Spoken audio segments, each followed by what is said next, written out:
pagi, selamat berjumpa kembali dengan saya Anisya Kusniadi. Masih di tema 1, organ gerak hewan dan manusia. Subtema 1, organ gerak hewan, pembelajaran ke-3. Dengan muatan PS KD 3.1 dan 4.1 dan muatan PPKN KD 3.1 dan 4.1. Kita mulai ya. Bismillahirrahmanirrahim. Assalamualaikum warahmatullahi wabarakatuh. Pada hari ini kita akan belajar tentang letak geografis dan letak astronomis Indonesia serta sikap gotong royong. Tapi sebelum itu, mari kita berdoa terlebih dahulu. A'udzu billahi minasy syaithanir rajim. Aku berlindung kepada Allah dari godaan syaitan yang terkutuk. Bismillahirrahmanirrahim. Dengan menyebut nama Allah yang Maha Pemurah lagi Maha Penyayang. Alhamdulillahi Rabbil Alamin. Segala puji bagi Allah, Tuhan semesta alam. Ar-Rahmanir-Rahim, yang Maha Pemurah lagi Maha Penyayang. Maliki Yaumiddin, yang menguasai hari pembalasan. Iyyaka na'budu wa iyyaka nasta'in. Hanya kepada Engkaulah kami menyembah, dan hanya kepada Engkaulah kami mohon pertolongan. Ihdinas syiratal mustaqim. Tunjukilah kami jalan yang lurus. Syiratal ladzina an'amta alaihim, yaitu jalan orang-orang yang Engkau beri nikmat. Ghairil maghdubi alaihim waladdallin, bukan jalan orang-orang yang dimurkai, dan bukan pula jalan orang-orang yang sesat. Raditu billahi rabba wa bil islami dina wa bi muhammadin nabiyyan wa rasula. Rabbi zidni ilma warzuqni fahma. Allahumma anfa'na bima 'allamtana wa 'allimna ma yanfa'una warzuqna 'uluman tanfa'una. Amin ya rabbal alamin. Sudah siap untuk belajar hari ini? Mari kita mulai ya. Tahukah kamu, kondisi Indonesia bisa dilihat dengan menggunakan dua letak, yaitu letak geografis dan juga letak astronomis. Mari kita ulas satu persatu ya. Letak geografis. Letak geografis merupakan letak suatu wilayah yang dilihat dari kenyataannya di permukaan bumi. Secara geografis, Indonesia terletak di antara dua benua, yaitu benua Asia dan benua Australia, serta di antara dua samudra, yaitu Samudra Pasifik dan Samudra Hindia. Melihat kondisi letak geografis Indonesia, berikut batas wilayah Indonesia berdasarkan letak geografisnya. Di sebelah timur, berbatasan dengan Samudra Pasifik dan Papua Nugini. Sebelah utara, Selat Malaka, Laut Tiongkok Selatan atau Laut Cina Selatan, Samudra Pasifik, Malaysia Timur, Laut Andaman, dan Laut Sulawesi. Di sebelah barat, Samudra Hindia. Sebelah selatan, Australia, Samudra Hindia, Laut Timur, dan Laut Arafura. Selanjutnya, letak astronomis. Letak astronomis adalah letak suatu wilayah yang dilihat dari posisinya di garis lintang dan garis bujur. Berdasarkan letak astronomisnya, Indonesia terletak pada 6 derajat lintang utara sampai 11 derajat lintang selatan, dan 95 derajat bujur timur sampai 141 derajat bujur timur. Berikut akan kita bahas lebih lanjut mengenai garis lintang dan garis bujur. Garis bujur. Garis bujur adalah garis yang membentang di permukaan bumi dari atas ke bawah, menghubungkan kutub utara dan kutub selatan. Jadi, garis bujur membagi bumi menjadi dua belahan yang sama, yaitu bagian bumi barat dan bagian bumi timur. Selanjutnya, garis lintang. Garis lintang adalah garis khayal yang melingkar secara mendatar di permukaan bumi, membagi bumi menjadi belahan utara dan selatan. Sama halnya dengan garis bujur, garis lintang juga membagi bumi menjadi dua bagian yang sama. Hanya saja, garis bujur membagi bumi secara tegak dari atas ke bawah menjadi belahan bumi barat dan timur, sedangkan garis lintang membagi belahan bumi tepat menjadi dua bagian, yaitu bagian utara dan bagian selatan secara mendatar. Kondisi geografis pulau-pulau di Indonesia. Indonesia memiliki banyak sekali pulau. Oleh karena itu, Indonesia disebut sebagai negara kepulauan. Jumlah pulau yang ada di Indonesia kurang lebih mencapai 17.504 pulau.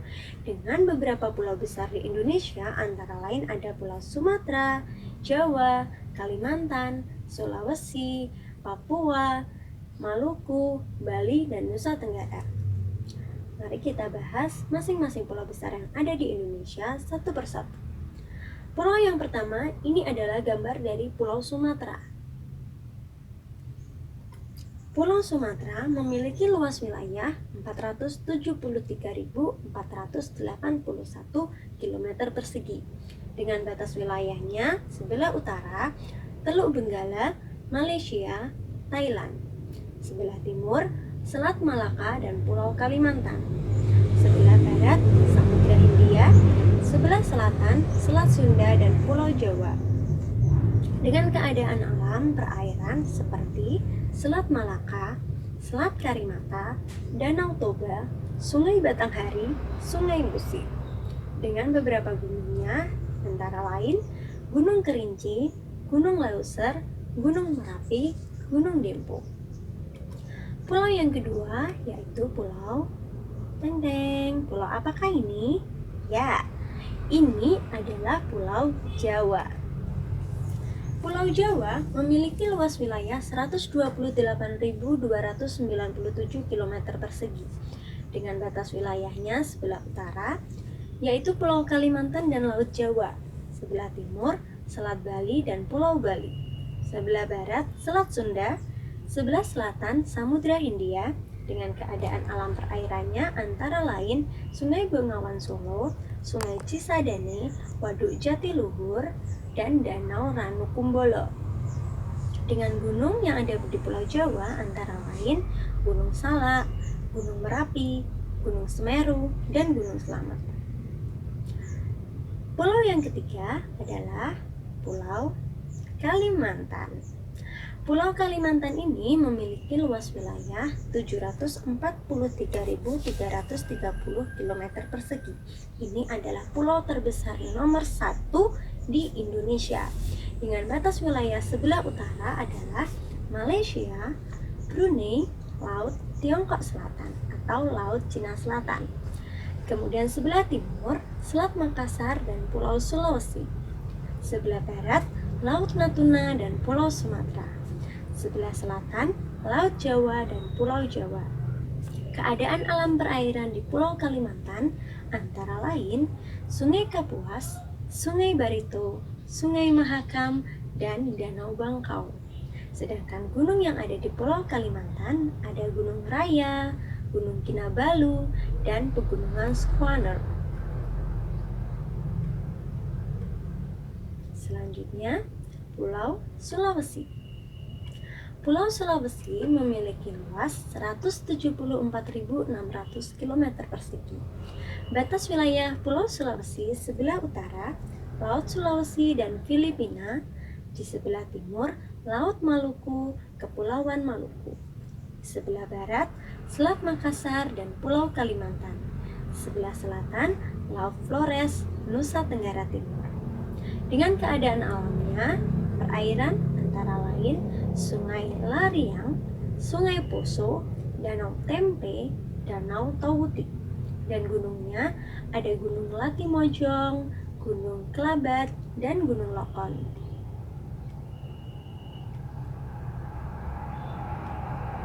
Yang keempat adalah Bali dan Nusa Tenggara. Bali dan Nusa Tenggara memiliki luas wilayah sekitar 72.876 km persegi.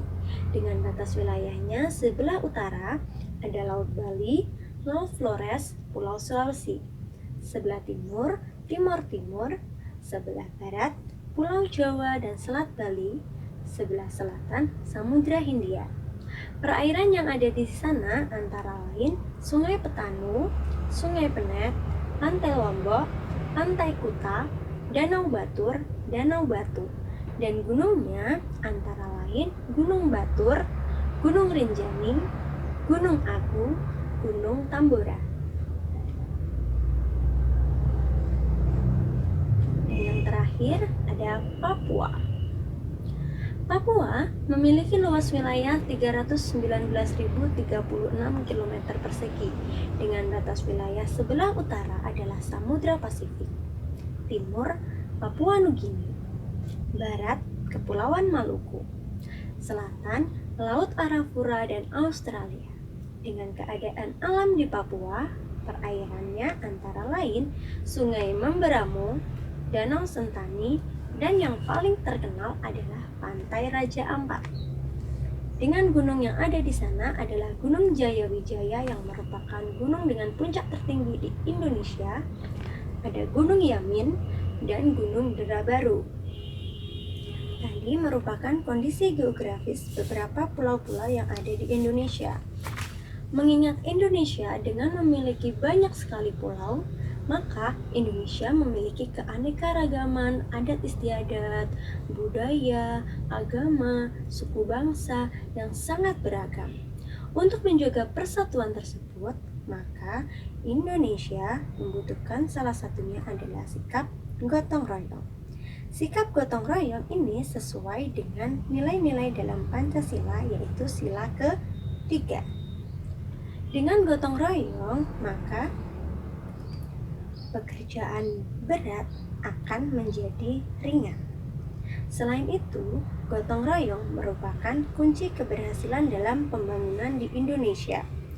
Dengan gotong royong, masyarakat memiliki tujuan yang sama untuk mewujudkan kepentingan bersama tanpa mempedulikan perbedaan suku maupun golongan. Sehingga gotong royong merupakan modal demi terwujudnya masyarakat Indonesia yang harmonis dan sejahtera. Gotong royong ini merupakan salah satu warisan budaya dari nenek moyang kita. Sejak zaman dahulu kala, Indonesia sudah sangat dikenal dengan sikap gotong royongnya yang masih mengakar hingga sekarang. Namun, beberapa daerah di perkotaan, gotong royong ini sudah mulai berpudar. Beberapa contoh gotong royong yang ada di masyarakat Indonesia antara lain berikut. Yang pertama, ini adalah gotong royong untuk memindahkan suatu rumah. Ini masih banyak sekali dilakukan di pedesaan atau di daerah Jawa Tengah sendiri. Gotong royong ini disebut dengan sambatan. Jadi mereka bekerja sama secara dengan gotong royong tanpa mengharapkan imbalan. Dan yang kedua, ini masih banyak kita lakukan, sering kita lihat di sekitar rumah kita, yaitu kerja bakti. Kerja bakti merupakan suatu bentuk gotong royong untuk menjaga kebersihan lingkungan sekitar. Dan yang ketiga, ini merupakan gotong royong dalam suatu upacara adat istiadat. Ini adalah salah satu bentuk gotong royong dalam suatu upacara yang diadakan di Bali. Setelah kita belajar materi tersebut, tentu kita harus mengerjakan latihan soal sebagai bentuk pendalaman materi kita untuk hari ini. Jangan lupa ya, latihan soal ini kalian kerjakan dengan sungguh-sungguh. Selamat mengerjakan, go go go! Cukup sekian untuk pembelajaran kita hari ini. Semoga bertambah lagi ilmu kalian untuk hari ini ya. Semoga membawa manfaat bagi kita semua. Tetap semangat belajar di rumah, selalu jaga kesehatan, makan makanan yang bergizi, sayangi keluarga kita dan diri kita dengan tetap di rumah aja. Cukup sekian dan terima kasih. Wassalamualaikum warahmatullahi wabarakatuh.